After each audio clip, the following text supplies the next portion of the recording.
In every city, there is one lot where the sun shines all year long, uninterrupted by clouds or rain. As if by magic, there is this one patch of unpaved soil where, with the right care and effort, a lush garden paradise can spring forth and thrive amidst the towering gray buildings. This story is set in one such urban Eden and revolves around the first person who saw the lot's hidden special potential and decided to plant and nurture seeds there. When we begin this story, Peter was excitedly buzzing around the garden, savoring the scents of the flowers like an enormous bee. He was explaining to his best friend and assistant, Gary, about how well the irises were doing that summer, saying, "It's like they're singing to us, Gary." Gary loved it when Peter got so excited about the plants and played along.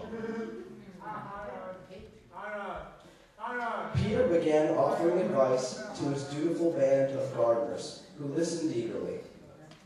Just then, passing through darkly like a cloud, which, as I said, this garden never sees, was Ricky and his gang of young ruffians out to make trouble as usual.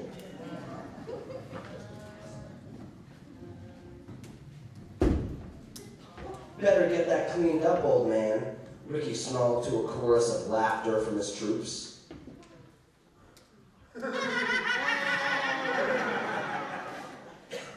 Peter cried out and knelt down. "Oh no, what have you done?" "What are you going to do about it, old man?" Ricky challenged. And with that, he and his gang left as quickly as they had come.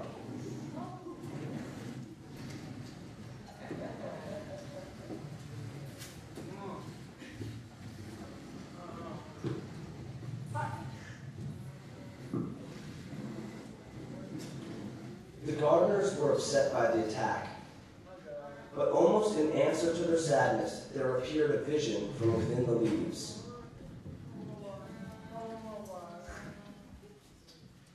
It was Cindy. She was new to the neighborhood, and this moment was the first time she had ever set foot in the garden. Everyone present was in awe of her beauty. The flowers themselves paled next to her. She said, "Hi, I'm Cindy." With this, everyone snapped out of their trances and rushed over to be the first to introduce themselves. Francis, the local math genius, introduced himself swooning. "Cindy plus Francis, I think I'm in love." But through the din of introductions and outstretched hands, Cindy's attention was transfixed on the frail gardener who knelt over the broken plant, attempting to mend its shattered stalk while wiping away silent tears. Cindy turned to the woman standing next to her and asked who it was. The woman replied it was Peter, the head gardener, who lived in a cottage there and never left. She then introduced herself as Sheila and invited Cindy to come hang at her house and escape the crowd. Cindy agreed, but for one brief moment before she was swept away, her eyes locked with Peter's. And right then, they both knew that they were in love.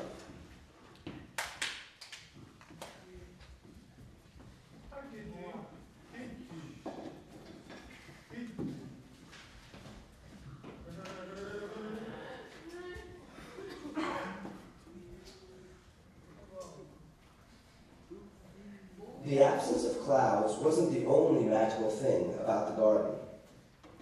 Just before sunrise every morning, a strange thing would happen there. Peter's wife Angela, who had passed away years before, would appear amongst the plants she and her husband had planted together and loved so much. She was a daily source of strength and guidance for Peter, and this day was no different. Smiling, she said, "I saw how you looked at that young woman yesterday, Pete." Peter began to protest. No, it wasn't. "It's okay, Pete," Angela assured him. "I can tell she is special, and I want you to be happy." Then sweetly she whispered, You know, you always look so handsome next to the carnations, Pete. Just then, the sun was beginning to come up.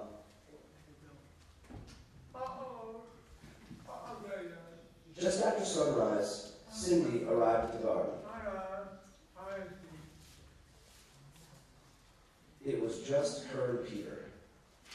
When their eyes met, it was as though they were telling each other their whole life stories.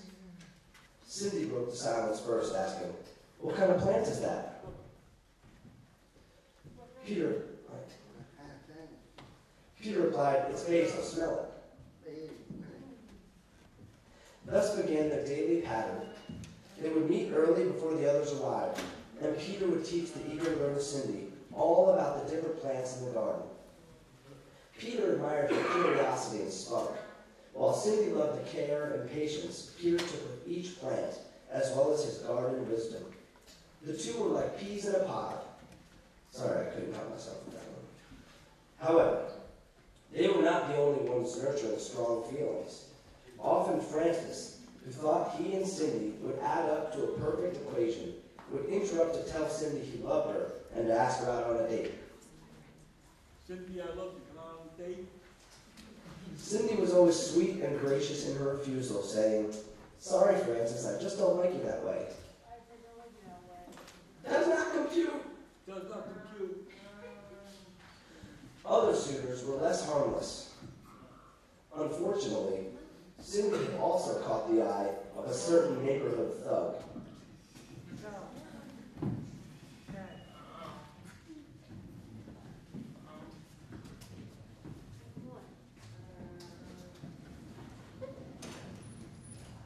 Ricky demanded, "Go out with me, Cindy. Why are you wasting your time hanging out with Gramps here?" Cindy's temper flared when Ricky insulted Peter, shouting, "He's way cooler than you'll ever be, you punk!"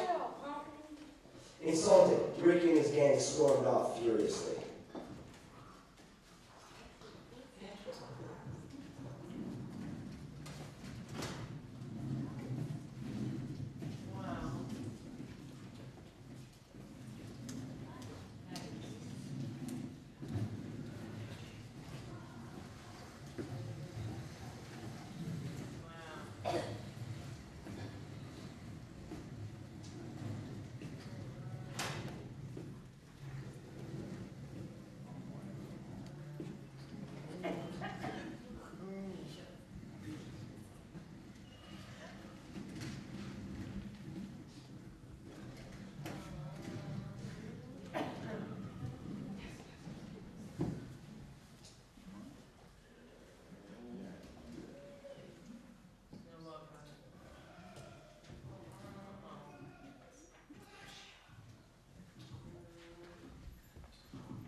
Over the summer, Cindy and Sheila had become good friends, and Sheila could not help but notice how much time Cindy had been spending with Peter in the garden. She wondered if it was all about plants, or if maybe something else was growing in there too. One afternoon, she asked Cindy point blank if her and Peter were an item. Cindy explained that, although she admired Peter a lot, she didn't think that he could be interested in her because she was way too young and naive. After all, she wondered, what would a wise, wonderful, talented guy like Peter see in her? But Sheila insisted, "He's too shy to ask, but you should ask him out on a date away from the garden. I bet he loves you."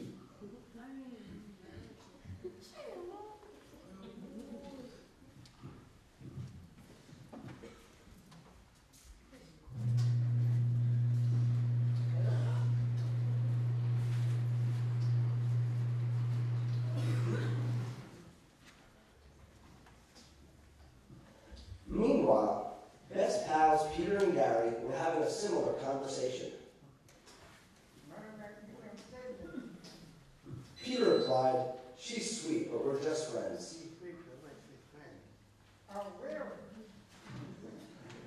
Gary then pointed out that they had been together every day for a long time now. After all, she had arrived in early summer, and it was now just days before the autumn harvest was due. But Peter remained unconvinced, asking, "What would a nice young lady like her see in me? She's so warm and energetic. I'm just old and washed up."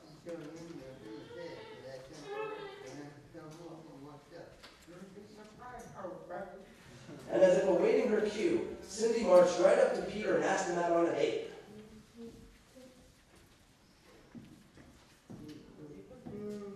Peter was shocked, but also brimming over with joy. "Yes," he exclaimed. Peter excitedly told everyone to take the night off. And with that, he rushed away with Cindy, leaving the garden for the first time since his wives had passed. Meanwhile, Ricky, who had overheard everything, was not at all happy with the news.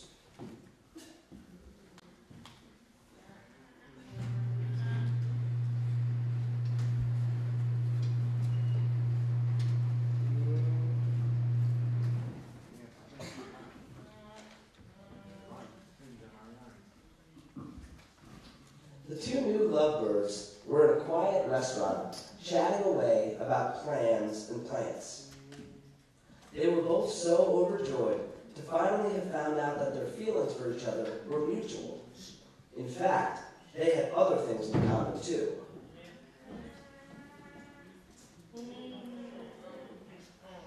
What would you like to eat? "Wait," they laughed, "you're a vegetarian too?"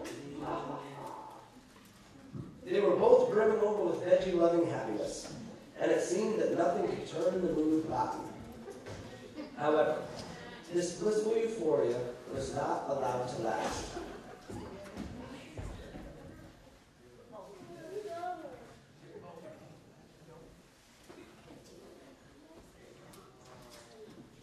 Their dinner was interrupted abruptly by an out-of-breath Gary storming into the restaurant.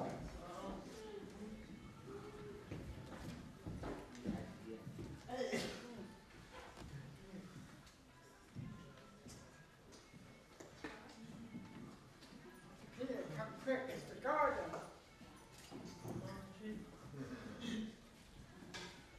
Peter and Cindy rushed to the garden as fast as they could, running too fast even to speak.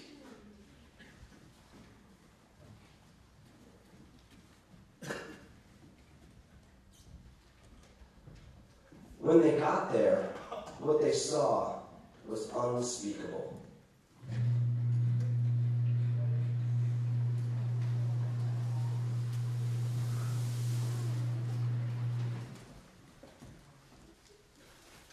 The garden was utterly destroyed. Every plant uprooted. Every ripe fruit and vegetable dashed to pulp. Peter stood there for a moment stunned. Then, without a word to Cindy, he walked into his cottage and shut the door. Cindy looked on the ground in the center of the garden and saw the words scraped into the dirt. "Yours truly, the punk."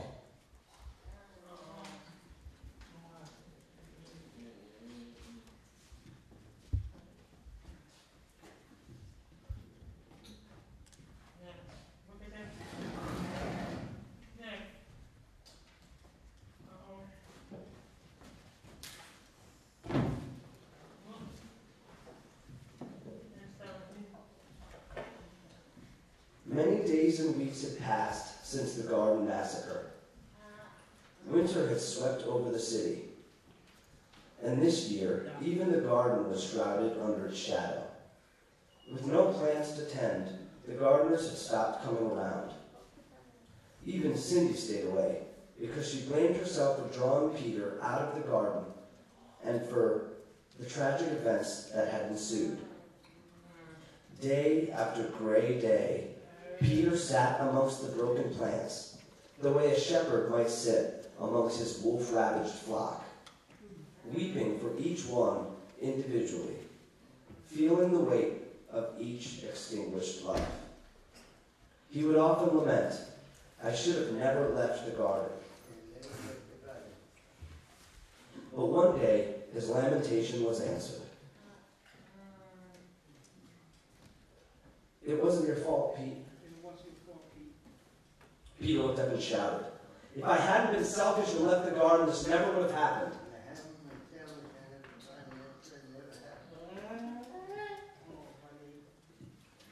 "You didn't do this, Pete. Ricky did," Angela said soothingly. She continued, "All is not lost, my love. The ground is still fertile. Your hands and your heart are still strong. You can salvage it, Pete." Peter countered, "But what if the garden is never the same?" "I wasn't talking about the garden, Pete." And with that, Angela drifted away, and in her place stood Cindy.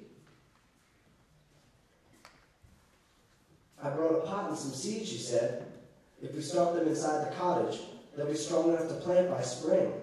We can salvage it, Pete."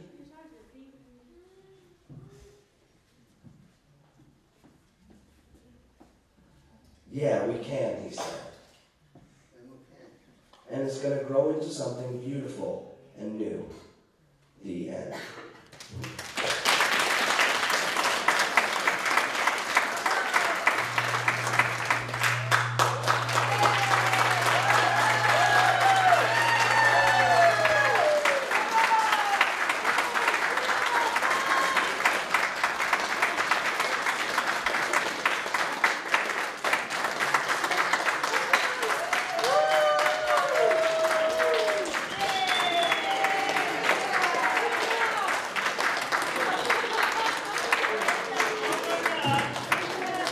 Okay, guys, thank you so much for coming. We hope that you enjoyed the play, and we really appreciate it.